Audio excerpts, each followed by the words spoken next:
So if I were to ask you who was on Mickey Mouse's watch, would you know the answer? Well, apparently they knew the answer in 1970. It's election season, and I've got a puzzle to show off today that proves that politicians were always weird. Welcome to Janky Puzzles.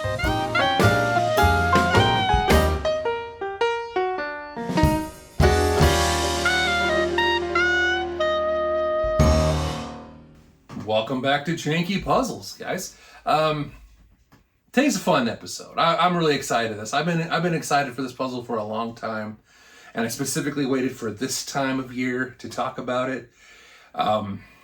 It was just, you see something that your mind can't even picture it or fathom it because it's just so interesting, so unique, so weird.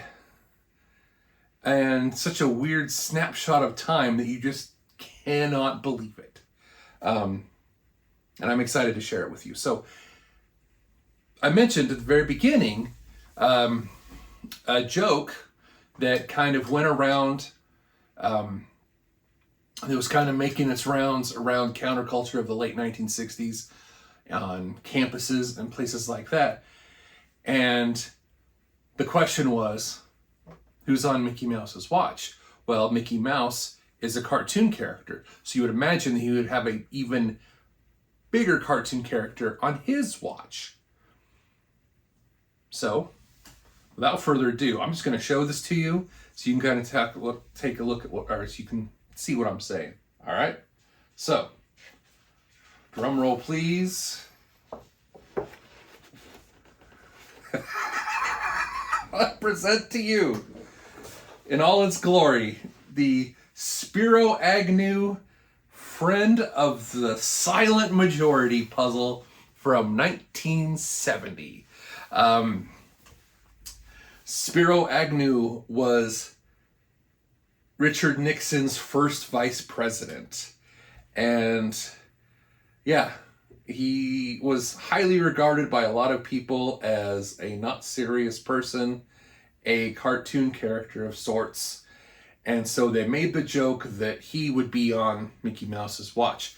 Now, interestingly enough, there was a company outside of San Francisco, I believe. It was actually called the Dirty Watch Company, oddly enough. And they actually made a Spiro Agnew watch just as a gag. And, it was kind of a gag. It made the rounds in, Democratic circles, and famous people liked it. John Lennon ordered one. They thought it was hilarious. Well, the Republicans, a member of Spiro Agnew's party, they kind of took that and ran with it. And all of a sudden, this was the hottest thing in town, was the Spiro Agnew watch. It's very similar style of Mickey Mouse watch. I'm going to put a picture right here of what the Mickey Mouse watch looked like, and then the Spiro Agnew watch. And so this is the puzzle. It's from Gamophiles Unlimited, 1970. There isn't a lot of history about this company, but they did make, had a lot of interesting puzzles that they made. And this is the box right here, kind of plain. Spiro Agnew jigsaw puzzle on the side, and this is the puzzle. They basically, as you could see, what they were going for. He was considered the friend of the silent majority. It was a drawing of him in a Superman suit, looking larger than life. Very reminiscent of other things that I have seen, even as late as here we are in 2024. What goes around comes around, right? But this puzzle was a lot of fun to put together. The banner was easy. To separate the colors from his noggin. The Superman's, I can't. Oh, it just makes me laugh. The Superman suit. These folks down here, very, very easy to put together. Had a little bit of tricky part with the watercolor background, but not a lot of melatonin, or not a lot of melanin down here, but that's a topic for another day. Now, as you could see, what makes this puzzle, it was a fun puzzle, and I've been forgetting to do this lately, but you could pick this puzzle up. It almost is like a placemat.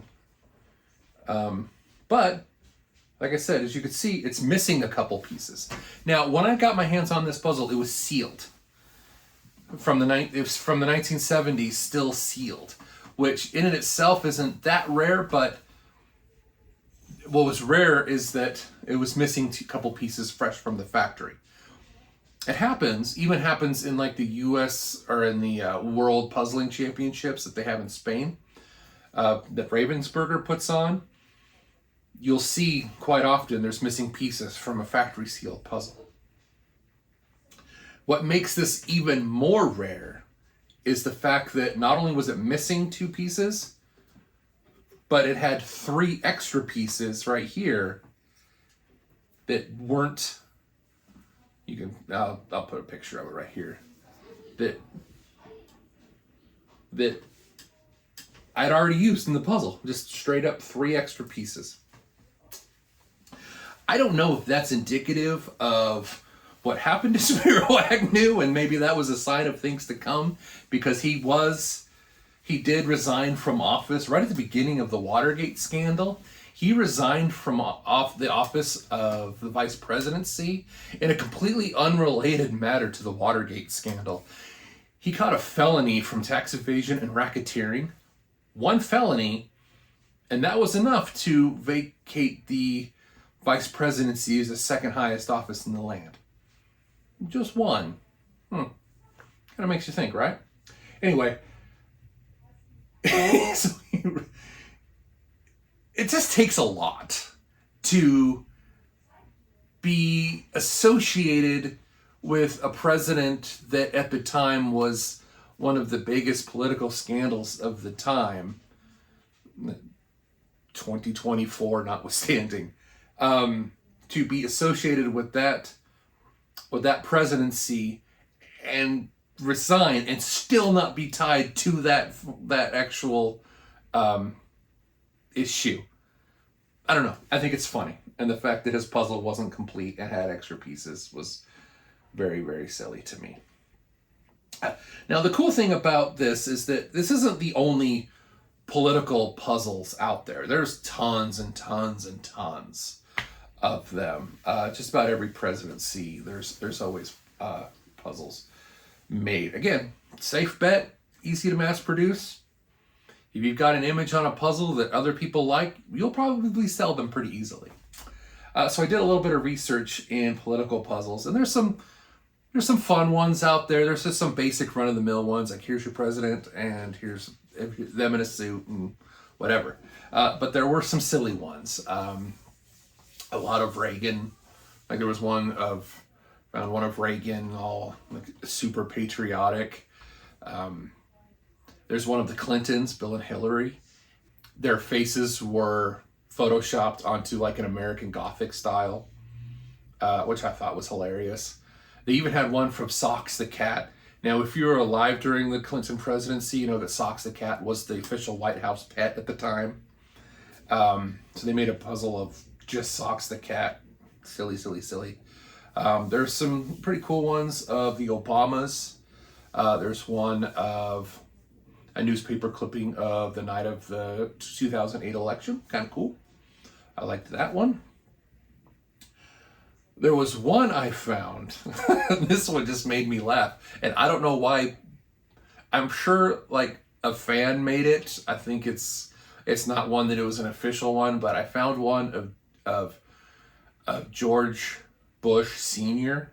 of swimming. Like that's a picture of him swimming, but it's just his head sticking out of the water. He looks like he's drowning. It's the weirdest thing. What a way to honor somebody that you may or may not look up to or whatever. I don't know. Is that? I don't know. And then, of course, the 45th president, there's tons and tons and tons and tons and tons of his puzzles with festooned of his face. If that's something you're into, there's no shortage of those. But my personal favorite political puzzles are ones made by an artist named Andy Taylor. Now, Andy Taylor, he has his own political leanings, but it's about every few years. I think he's still alive. I'm not sure, to be 100% honest with you. But the company that makes these things are Suns Out. And Suns Out makes a lot of cool puzzles. But every few years, obviously about every election, they'll make a series of 2 puzzles. One for the Democrats and one for the Republicans. And what these are they're kind of loosely modeled over dogs playing poker, and they're political figures from each party throughout history sitting around a table having a good old boys time. I had one when I was a kid called True Blues, and it went up to the Clintons. It didn't have Obama or Biden on it. And then, like I said, for the Republicans, they made one with George Bush Jr. On it. And then they made one after 2016 with Donald Trump on it. What's funny about that one is in the picture, obviously he's front and center. And he's holding like a champagne flute.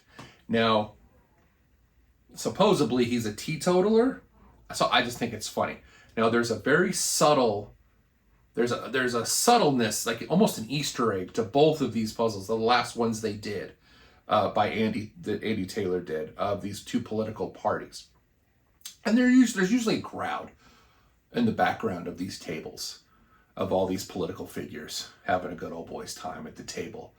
And for some reason, after the 2016 one,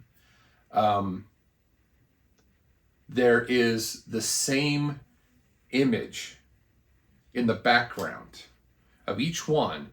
And it's a symbol of, there's a figure of, obviously a female figure walking towards the camera.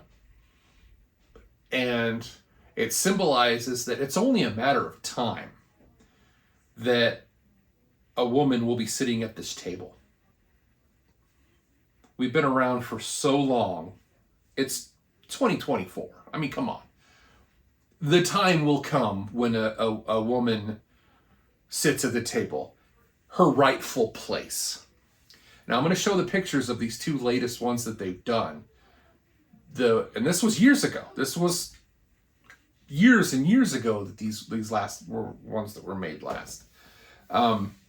It's clearly the same woman on each puzzle, and she kind of looks familiar. Illuminati confirmed. I don't know. It just think it's funny that the lady on both puzzles looks similar and familiar, if you know what I'm saying. So, political puzzles are weird. Most politicians are weird. I can't with this. This is just great. So the Spiro Agnew, friend of the silent majority from 1970. Not hard to find. If you like oddities, this is definitely the one. Get yourself one of these. Thank you so much for watching. Get out and vote if it's before November 5th. If you can't, get the next one. My American government teacher from high school quoted this. This is a direct quote from him. Get there early and vote often. So, thank you so much. Make sure you keep those cozy cups warm. Do good things and be good people. Remember, do stuff underneath. Hit the likes, bells, whistles. But please, please, please, if you've got an opinion, especially of the 2024 election, you know where you can put that? Anywhere but underneath this big video. You could take that you can make that a post on Facebook. You can make that an excretion on X. You can put that wherever you want. But this is a place for puzzles and fun.